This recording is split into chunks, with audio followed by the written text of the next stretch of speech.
It started out so strangely that my first thoughts were that it must be some kind of joke. A belated April Fool's prank that one of my friends had decided to pull. But unfortunately, events took on a completely different, horrible, and even creepy coloring. I was sitting at my computer desk, staring at the monitor, on which a bright blue light was burning. It was a normal evening, and I was browsing Craigslist ads as usual, looking for something interesting or profitable. It was time to finish my computer work and rest, but then something incredible happened.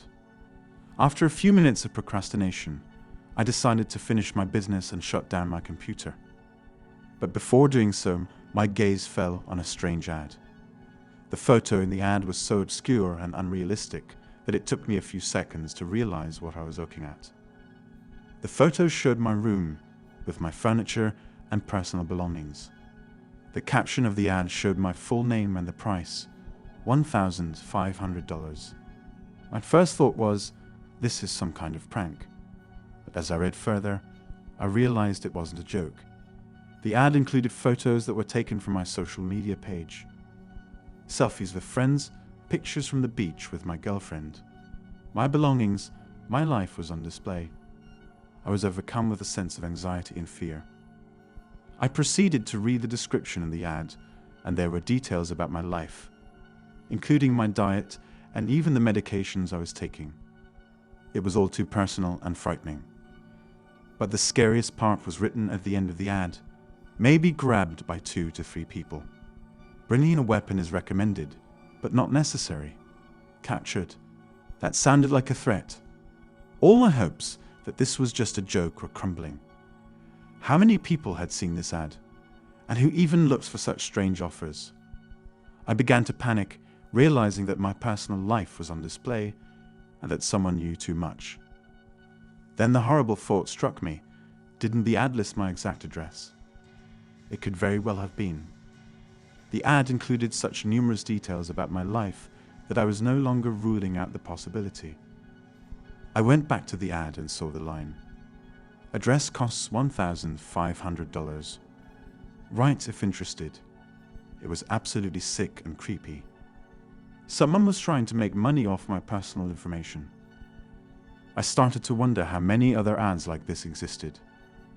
How many people have fallen into a similar trap when faced with these horrible circumstances?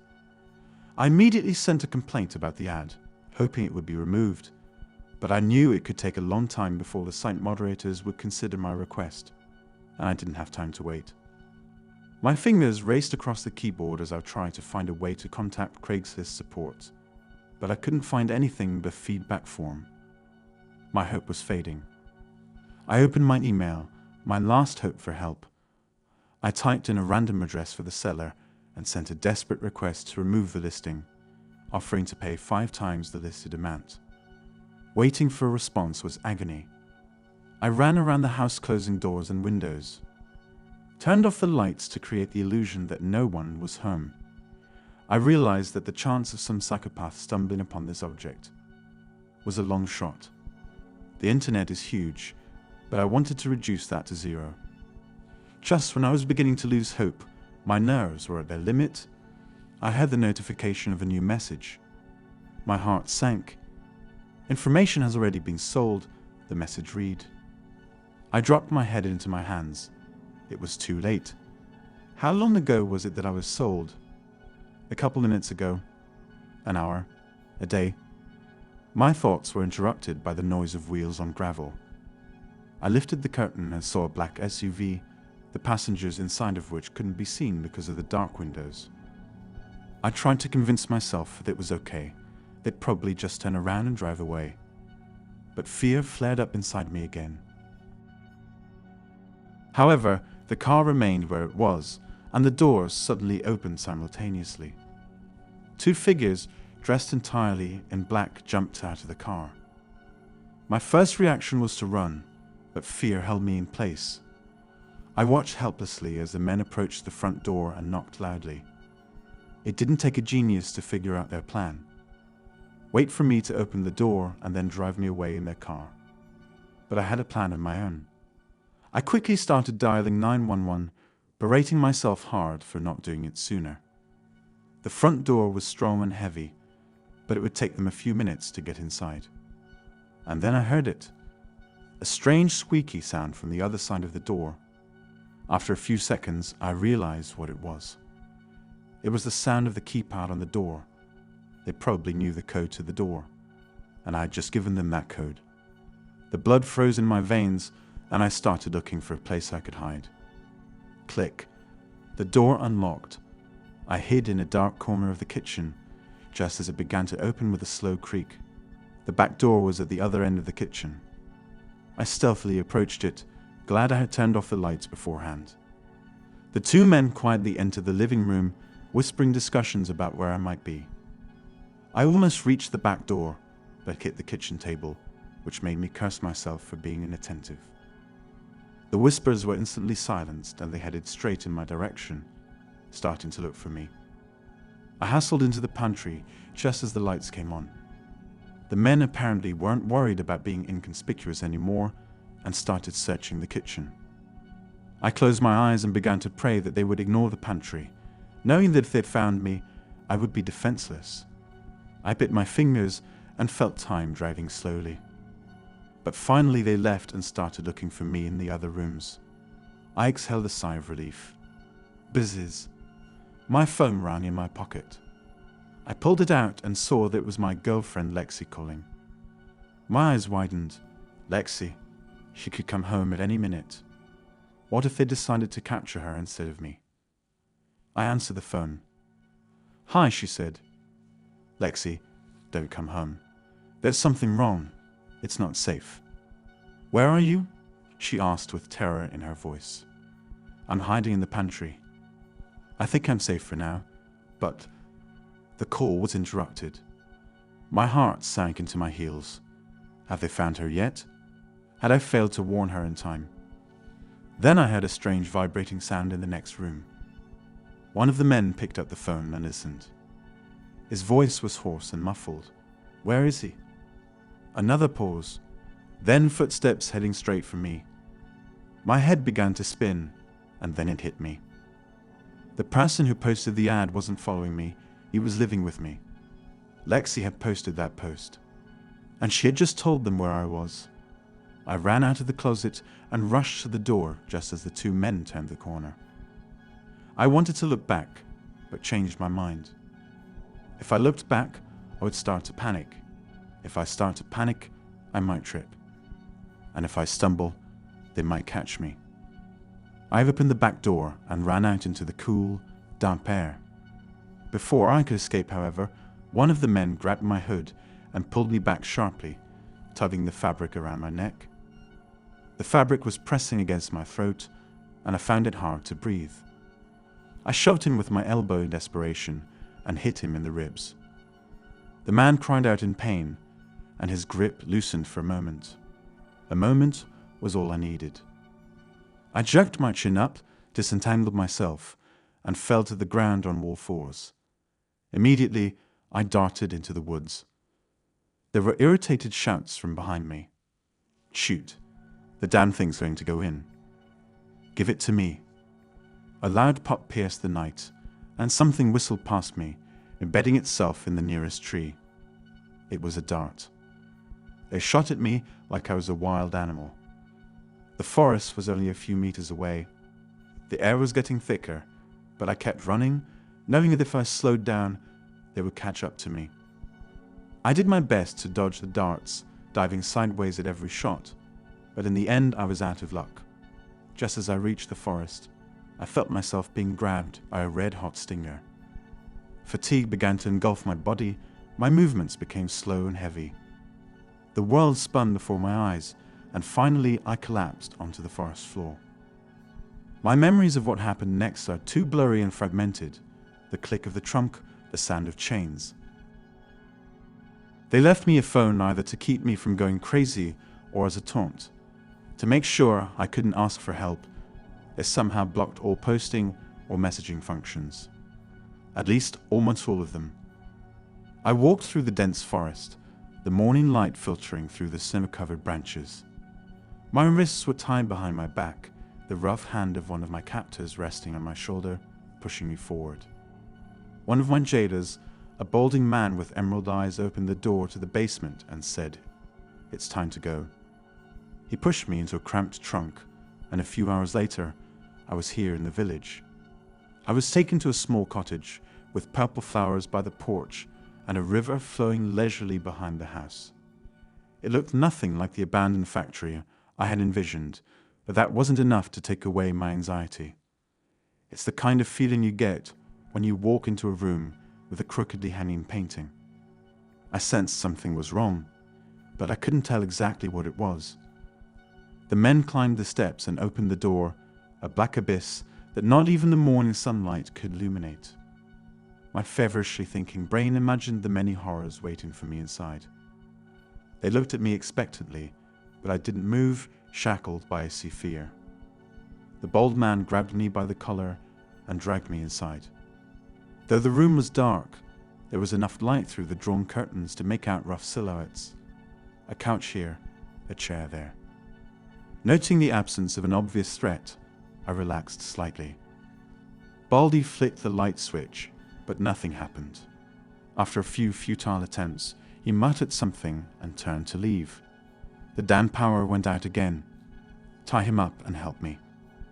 The second man, a long guy with small dead eyes, tied me to the nearest battery and followed his partner out, slamming the door and leaving me in the dark. It was then that I noticed it. There was a figure at the opposite end of the room. She was sitting on one of the couches, her hand reaching for the TV, clutching something that was probably a remote. It was too frozen for a person, but there weren't many options either. Was it a statue? A mannequin? A mannequin seemed to fit. It was the only solution to explain the thing's immobility. My eyes began to adjust to the darkness, and I realized that mannequins were everywhere. Two stood in the middle of the room, hugging each other as if they were doing a slow dance. Another sat at the dining room table a few feet away from me, holding a fork in his fingers, held up to his mouth as if he was about to take a bite. 1 second, fingers, two mannequins have. Click. Suddenly a light illuminated the room, blinding me for a moment. I opened my eyes and saw a horrifying sight. Each mannequin was a human being. Their pale, skinny bodies were held up by ropes stretching to the ceiling like puppet strings. Dull, empty eyes prompted me to think they were dead men. But looking closer, I realized they were breathing, albeit shallowly. The man watching TV was sprawled out on the couch, blinking slowly every few seconds. The hand that held the remote control had turned a bluish grey. It had taken so long for blood to reach the overstretched limb. I turned my head toward the figure sitting at the table and clamped my hand over my mouth to keep from sobbing. The girl was thin, skinny even, and barely out of her teens. Her big brown eyes sunk into the eye sockets, staring lifelessly into the plate of artificial food. My heart ached with pity, and I tried to move closer. "Hey," I whispered, "can you hear me?" Even if she could hear me, she could make a sign. I realized they were all drugged. "Listen, my name's Robbie. I'm gonna get you out of here, okay? Don't worry." Barely uttering those words, I realized they were a lie. I pulled on the rope, but she didn't even move. I was about to try to break the battery, but I heard the door behind me open. Before I could turn around, a searing pain shot through my head. Blood trickled down my forehead, and I fell backward, staring at my attacker. An older man with a weathered, scowling face was leaning over me. "Stay down, boy," he said. "I can't have you pissing everybody off."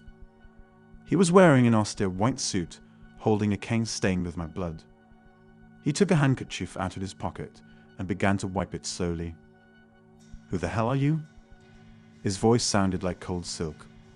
"I'm a keeper of sorts. I collect things." Before I could ask another question, he grabbed my chin and pulled me closer, studying my face like a lion assessing a zebra. "Yes," he murmured, "excellent." I tried to pull away, but he held my face like pincers. The bald man walked through the open door, followed by his skinny partner. He nodded proudly at me, just as you ordered," he said. The older man, the guardian, didn't answer at first. He continued to examine my face, nodding and occasionally muttering something. "Yeah, good eyes, good skin. Hair doesn't match, but that can be fixed." With a satisfied nod, he let go of me and stood up. "Yes, very good. You will receive your money within a few hours. When I have another request, I will contact you." When I realized what he had just said, my heart sank into my heels. Not only would I not be able to help the girl, I would soon be joining her myself. I would be strung up and put on display like some kind of creepy exhibit. I wrapped my arms around my head, trying to hide from this madness. I can't spend the rest of my life here. I see A&T. Then the guardian seemed to notice something. "Wait a second." He leaned over and looked down at me. "Stand up, boy, and let me get a good look at you." The tall one visibly tensed at those words, as if he was afraid of what the older man might discover.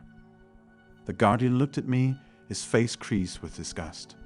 "He's too short." The bald man spoke up. "Only by a few inches. What does it matter? What does it matter? Look around you," he exclaimed, gesturing to the puppet people surrounding us. "Everything is calibrated. If I'm asking for someone 5 feet and 8 inches tall, then that's what I expect." He looked into their faces and seemed to realize something. "You too got it from that girl, didn't you?" That girl? When I realized he was talking about Lexi, my heart dropped. Baldy said, "Her ads are usually reliable. We're just lowlifes." He snapped back. "I'm tired of working with you lazybones. Bring me another one. And this time it better be the right size." The old man turned away from us and headed for the door, tapping his cane on the polished floor. The bald man jabbed a meaty thumb at me. "What do we do with him?" "Get rid of him." I froze, paralyzed with fear. They're going to let me go, aren't they? I had no idea who these people were. They could just take me home, and I couldn't give them away even if I really wanted to. The men's hard stares, however, dashed any hopes of getting out of here alive. Baldy said quietly to his partner, "Wait in the car. It won't take long." The tall one reluctantly obeyed, disappearing behind the door and leaving me alone with the executioner. He untied me from the battery and dragged me, kicking and screaming, straight to the door. I resisted as hard as I could, fighting and scratching, hysteria consuming my brain. "Please don't do this. I won't say anything to anyone, I swear." My face was flooded with tears, and I was screaming like a child. As I fought, I caught a glimpse of the girl sitting at the table. To my surprise, a grain of life had returned to her eyes, and she was looking at me intently. A gaze darted between me and the floor, and I realized she was pointing at something. Although the food in front of her was artificial, the cutlery appeared real, and she managed to drop a steak knife a few feet away from me. I squirmed and darted away from the bald man with all my might, reaching out for the knife. My hand was only half a foot away from the knife, then only a few inches away. The man noticed what I was trying to do and tried to grab the knife first, but it was too late. I grabbed it and stabbed him in the stomach, warm blood spilling down my arm. He loosened his grip, and I stumbled on shaky legs and ran out the door. As I sprinted out onto the veranda, I caught Guardian's gaze, heading for the car.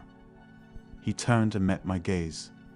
The confusion on his face turned to a sea rage, and my heart raced. He reached into his suit and pulled out a silver pistol, aiming it at me. I darted away just as a deafening gunshot rang out, nearly bursting my eardrums. I rushed around the corner, and 2 more shots rang out. Knowing that this was my only hope of escape, I rushed toward the river. The icy water was chilling to the bone. As the current carried me away, I saw the Guardian running after me with his gun in his hand and fury in his eyes. Unwilling to bear his gaze, I turned away just in time to see a large rock protruding from the water. I tried to round it, but the current was too strong. Pain shot through my head, and everything went dark. The rest of the story was told to me by the nurse. She said some good Samaritans found me under the bridge and took me to the hospital. I told the police everything, but they had no way of finding the house. The river they found me in has many smaller ones flowing into it, and it was impossible to ascertain which one I died into originally or how long I swam. They said I should be happy I managed to escape, but it didn't matter. Lexi, if that's her real name, is still out there, settling information on people. The girl who saved me is still suspended in that house. And somewhere out there, the Guardian is looking for a new addition to his collection.